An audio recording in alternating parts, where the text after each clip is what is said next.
Nous accueillons maintenant Catherine Charbonnier, qui est fondatrice de Expert IA, ainsi que Pierre Kaufmann, docteur en informatique et spécialiste des nouvelles technologies chez IBM Suisse.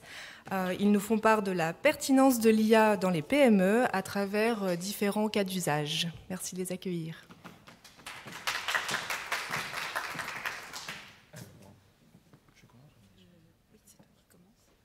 Bonjour et quel plaisir de voir enfin une salle pleine ou presque pleine, en tout cas avec les restrictions qu'il y a aujourd'hui. Ça fait vraiment du bien de voir tout le monde et puis autant de personnes qui sont intéressées par les technologies liées à l'intelligence artificielle. On peut peut-être passer sur la première slide, s'il vous plaît.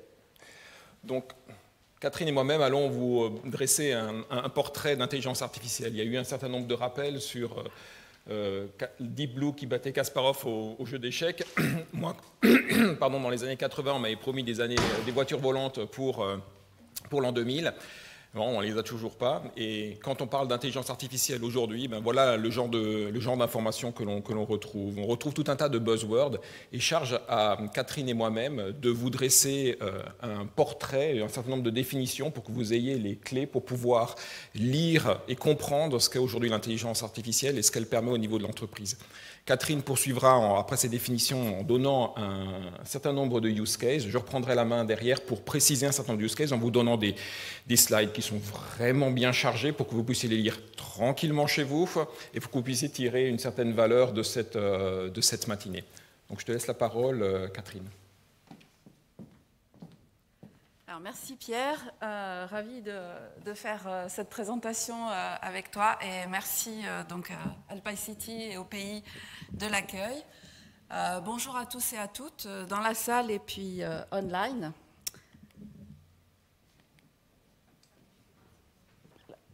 La présentation, voilà. Ah, trop loin. La technologie au service de l'humain. Donc, pour démarrer, quelques définitions de l'IA, parce qu'il y en a en fait un certain nombre qui se sont installés au fur et à mesure, et depuis la création de l'IA dans les années 1950. Donc, la première par John McCarthy, qui parlait de la science et l'ingénierie de la fabrication de machines intelligentes.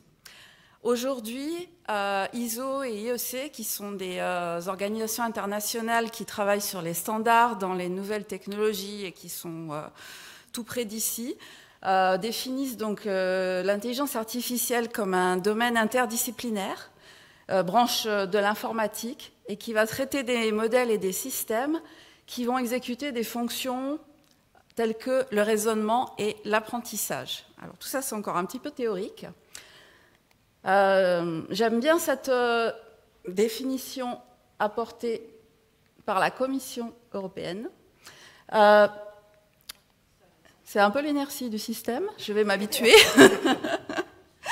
Donc l'intelligence artificielle ici est définie comme un système qui fait preuve d'un comportement intelligent et comment, en fait, en analysant l'environnement et en prenant un certain nombre d'actions avec un degré d'autonomie plus ou moins grand. Et c'est là où, en fait, on peut mesurer l'intelligence des systèmes.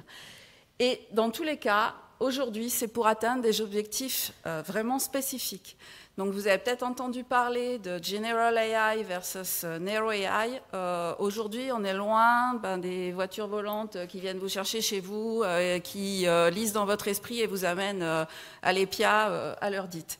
Donc, par contre, il y a beaucoup de systèmes d'IA, et je suis sûre que vous en utilisez vous-même un certain nombre, soit des IA qui sont complètement logiciels, alors à commencer par tous les moteurs de recherche, et les assistants vocaux, beaucoup de logiciels d'analyse d'images, qui est un secteur qui s'est beaucoup développé, les systèmes de reconnaissance de voix et visage, donc sur les smartphones, et sans les masques, ça marche mieux, mais vous pouvez, au lieu de taper un code, avoir une reconnaissance faciale qui fonctionne très très bien.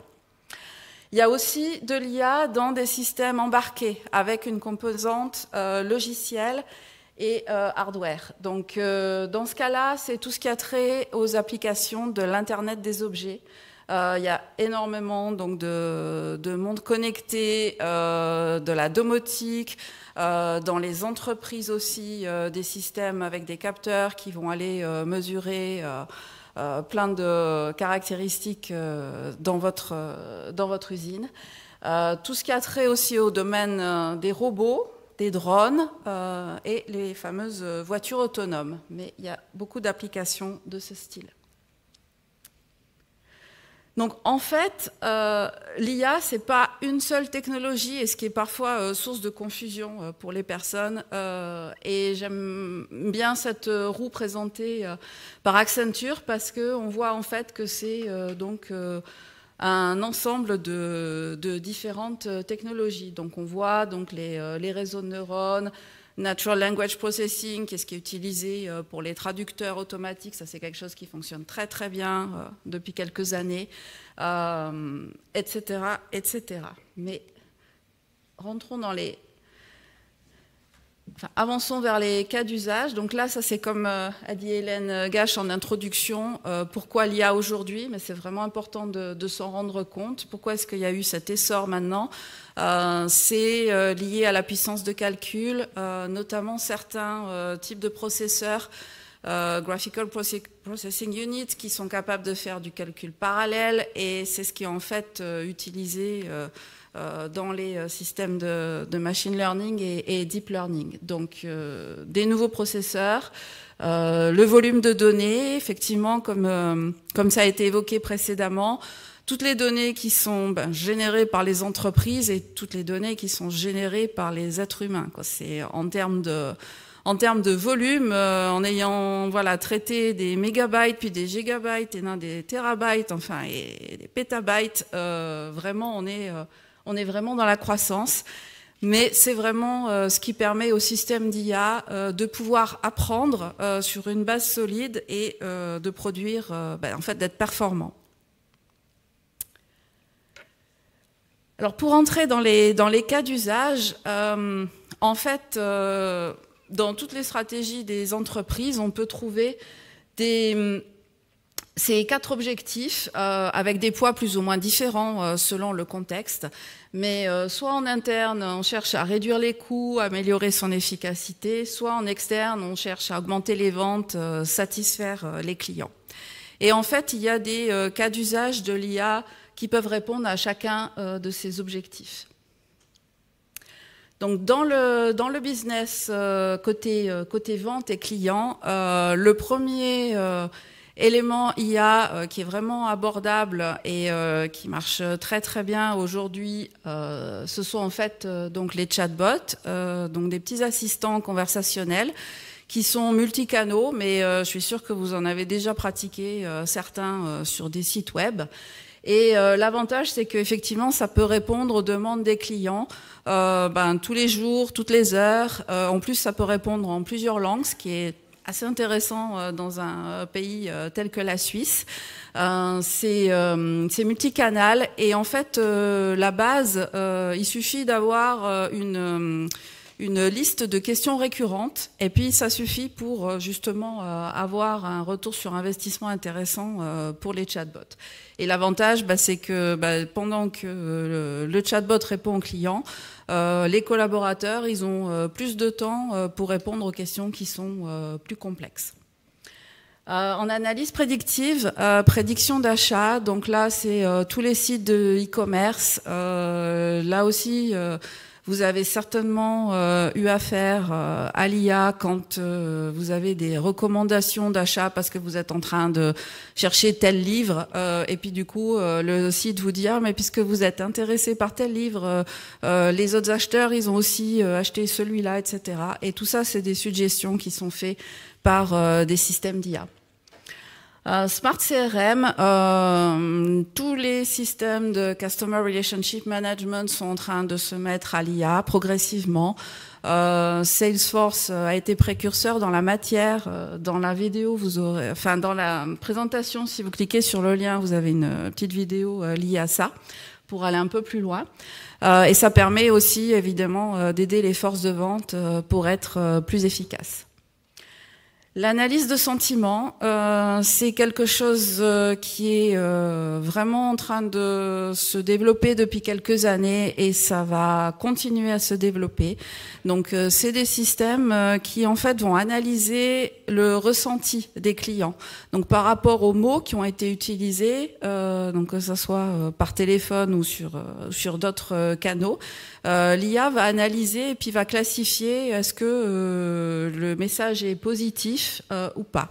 Après, il y a aussi des granularités différentes sur les émotions, mais c'est des choses que les entreprises sont de plus en plus en train d'explorer. Et là aussi, il y a un lien, vous pouvez essayer, c'est assez bluffant. Et c'est encore un aspect sur lequel on peut mettre en défaut l'IA, parce que suivant ce qu'on écrit ou suivant ce qu'on dit, surtout dans la langue française, il y a beaucoup de nuances. Donc, essayer, c'est assez fun. Alors l'IA pour augmenter l'efficacité, c'est là où vraiment ça peut être très pertinent pour les PME. Donc il y a toute une technologie d'IA qui s'appelle Robotic Process Automation. Et en fait, c'est un système qui vous permet de faire des tâches répétitives.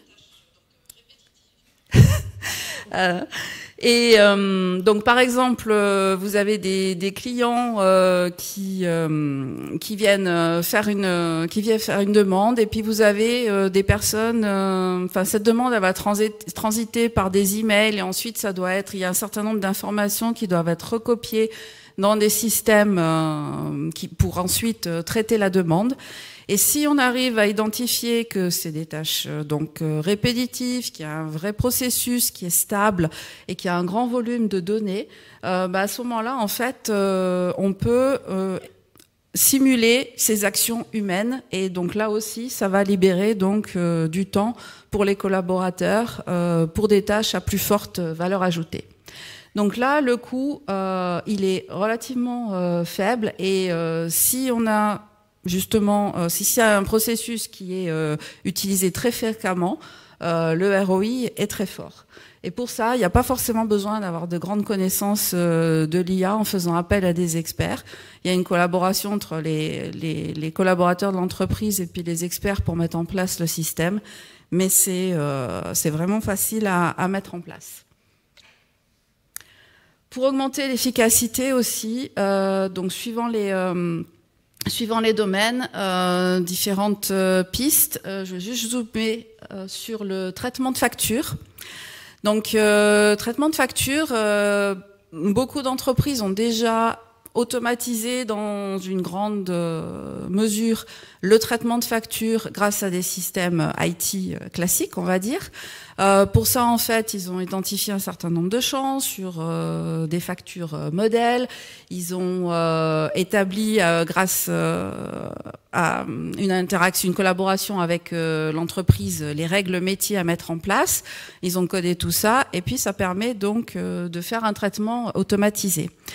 Avec l'IA, le gros avantage, c'est que quand il y a un nouveau modèle de facture qui arrive, il n'y a pas besoin de recoder le système, de faire une nouvelle release, des nouveaux tests, etc. pour absorber le nouveau modèle de facture. Il suffit, entre guillemets, mais c'est tout de même un processus beaucoup plus léger, du coup, d'entraîner le système d'IA avec les nouveaux modèles de facture. Et on voit l'intérêt en fait pour les entreprises, parce qu'évidemment on n'a pas la main sur les factures que les fournisseurs envoient, surtout si c'est des gros fournisseurs. Donc en fait c'est toujours aux entreprises à s'adapter pour être plus efficaces. Et donc là aussi le coût est intéressant. Pareil, plus on a de factures, effectivement, plus le ROI est grand. Et une connaissance de l'IA relativement raisonnable. Donc, on continue à monter en puissance dans l'explication des cas d'usage. Je peux continuer si tu veux. Super. Merci Catherine. Donc voilà les fameuses slides que je vous laisserai lire pendant vos temps morts ou pendant vos transports. Il y a 3 exemples de use case. Je vais passer un peu plus de temps sur le premier et je vais laisser les 2 autres à votre bon soin pour pouvoir les lire. Le premier est toujours dans la relation client. Donc que vous soyez industriel, vous avez des clients, vous fabriquez des produits, vous êtes soit dans le domaine du e-commerce. Un certain nombre de vos clients, et on l'a vu avec la crise du Covid, sont face à un certain nombre de challenges parce qu'ils ne sont soit pas à la maison, ils n'ont pas été livrés, ils n'ont pas été livrés avec les bons produits, etc. Ou alors le produit ne répond pas à leurs attentes. Donc, ils vous communiquent avec vous à travers un certain nombre de canaux, qui sont les canaux historiques, le mail, le fax peut-être pour certains encore, peut-être de moins en moins. Et comment vous faites pour gérer ça aujourd'hui? Donc, vous répondez encore et encore à la même question. Vous avez 2, 3, 4, 5, 10, 15, 20 personnes qui sont derrière leur mail et qui regardent systématiquement les informations qui viennent. Vous utilisez peut-être un outillage tel qu'un Zendesk, un Freshdesk ou autre qui sont là et qui gèrent la relation avec votre client. Et vous dites, finalement, si j'avais un petit mécanisme qui me permettait de répondre encore et encore à ces questions-là, comment faire? L'IA est là, un outil qui est parfait pour répondre à ce genre de problématiques. Parce qu'elle est capable tout simplement d'apprendre, de répéter les actions que vous faites pour pouvoir leur dire vous serez livré demain ou après-demain en faisant des liens qui sont relativement simples avec votre base CRM ou avec les informations de votre livreur. Et c'est là où il y a un vrai avantage. Il y a un vrai avantage à éviter à vos collaborateurs de répéter encore et encore les mêmes activités et de laisser la machine faire ce travail-là pour vous. Aujourd'hui, si vous êtes dans une entreprise, que ce soit PME, PMI, vous n'imaginez plus de travailler sans aucune machine. Laissez aujourd'hui les machines à base d'IA de faire le travail pour vous et laissez vos collaborateurs traiter les activités à plus forte valeur ajoutée. Et c'est comme ça que ça marche. Les gains de productivité que l'on peut avoir sont de l'ordre de 20 ou 30, 40%, dépendamment des activités que vous avez. Je parle ici là, du support client et c'est vraiment un vrai boom. Surtout aujourd'hui, on l'a vu avec le Covid, c'est juste quelque chose qui est phénoménal. Là, on est passé à la suivante, je pense, non? N'est-il pas? Donc, d'autres activités qui peuvent être liées à vos propres collaborateurs, c'est peut-être le deuxième et le troisième use case, qui sont liés à simplement la manière dont vos collaborateurs interagissent eux-mêmes avec la propre entreprise. Ils reproduisent eux-mêmes et suivent un certain nombre de processus d'entreprise. Vous pouvez capturer un certain nombre de leurs interactions. Le but n'est pas de fliquer ou de poursuivre ses collaborateurs, mais de pouvoir garder l'information pour savoir pourquoi telle personne passe plus de temps à faire telle et telle activité. Est-ce que c'est dû simplement à des processus qui sont simplement moyenâgeux, hors d'âge, ou plus adaptés, ou parce que vous avez une prolifération d'outils que vous avez accumulés au fur et à mesure du temps. Donc l'IA peut vous aider ici à suivre, à mieux piloter l'activité de votre entreprise. On peut peut-être passer à la suivante et puis de suite à la slide qui est multicolore. Là. Peut-être encore une. Voilà, superbe. Donc là, je vais vous faire peut-être en... J'ai mis cette slide-là, voilà, je me dis, au début du printemps, un peu de couleur fait du bien, peut-être un peu trop de couleur aussi, sur une gradation de 1 à 4, vaut ce qu'elle vaut, d'une échelle d'adoption de l'IA. On parlait des chatbots tout à l'heure, de Robotic Process Automation, en bon français, sur l'activité de tâches répétitives. Les machines sont faites pour faire ça. Laissez-leur faire ce job et ne passez pas du temps à faire ce travail-là. La classification de documents, si vous êtes maintenant aussi qui va déjà une étape un peu plus haute, l'inspection visuelle ou l'inspection sonore pour se dire est-ce que je vais lancer ce lot de production dans mon usine alors que j'ai des produits qui commencent à se dégrader, ou est-ce que j'arrête ce lot et puis je vais réparer, je vais recalibrer ma machine. Donc tout ce genre de mécanique-là, où il y a cette répétabilité, l'IA peut vous aider. Et puis après, on peut aller encore un peu plus loin, avoir effectivement, comme le disait Catherine, des aides au niveau du CRM, de faire du Next Best Action, de faire de la promotion et ce genre de choses, jusqu'à monter un peu plus loin avec des investissements un peu plus forts, jusqu'à trouver des machines qui aujourd'hui sont capables de débattre lors d'un débat politique. Pour pouvoir faire ça, il va falloir prendre le pied à l'étrier. Il n'y a pas besoin d'investir des millions pour pouvoir démarrer. Et je vais laisser Catherine vous donner quelques exemples de démarrage de projet pour que vous puissiez voir à quel point il est simple de pouvoir mettre le pied dans le monde de l'IA.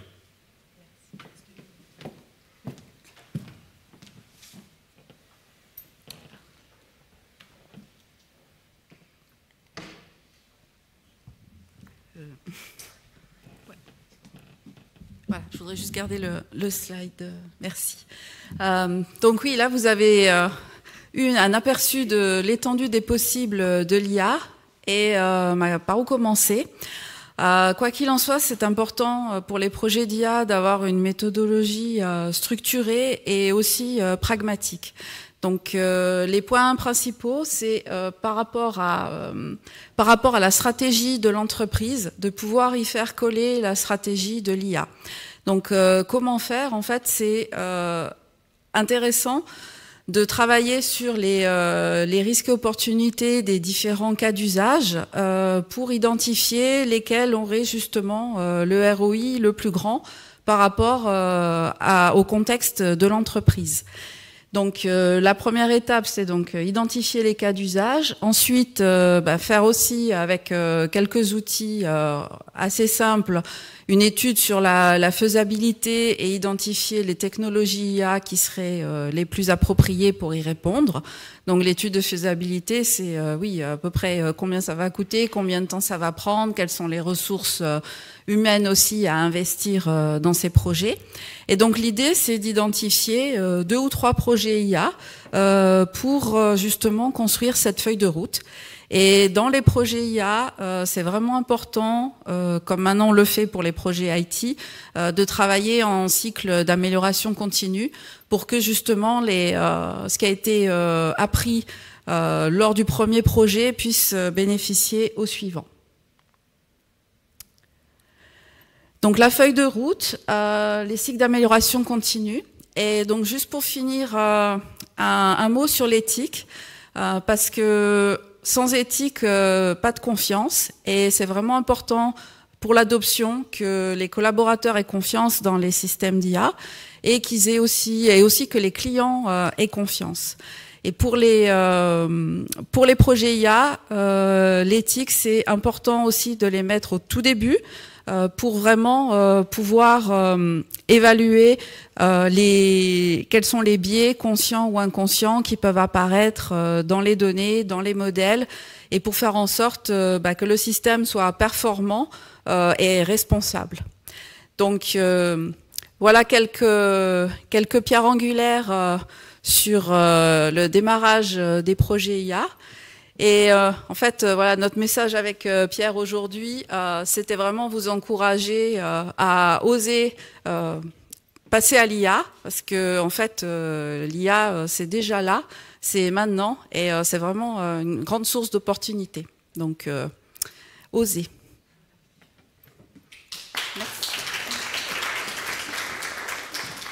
Merci Pierre, merci Catherine. On a eu beaucoup de réactions en ligne. Alors, on a 3 minutes. Est-ce que vous acceptez des questions? Volontiers. Alors, on va notamment laisser la parole à ceux qui sont en ligne. Il me semble que, si je ne me trompe pas, Paul Mertz a une question sur la présentation. Est-ce qu'il peut prendre la parole directement via Zoom? On l'entend.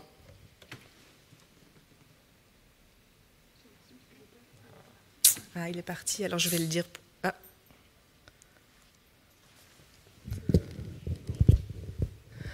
Alors, je vais poser la question pour lui.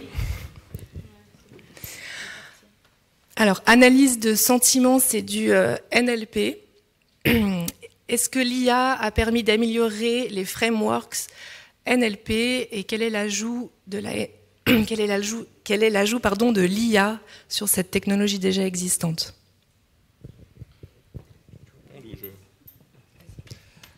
Alors, une réponse peut-être courte. Il y a 2 éléments dans cette question. Je vais en couvrir un qui est l'amélioration de l'IA pour elle-même et d'amélioration des systèmes de Natural Language Processing.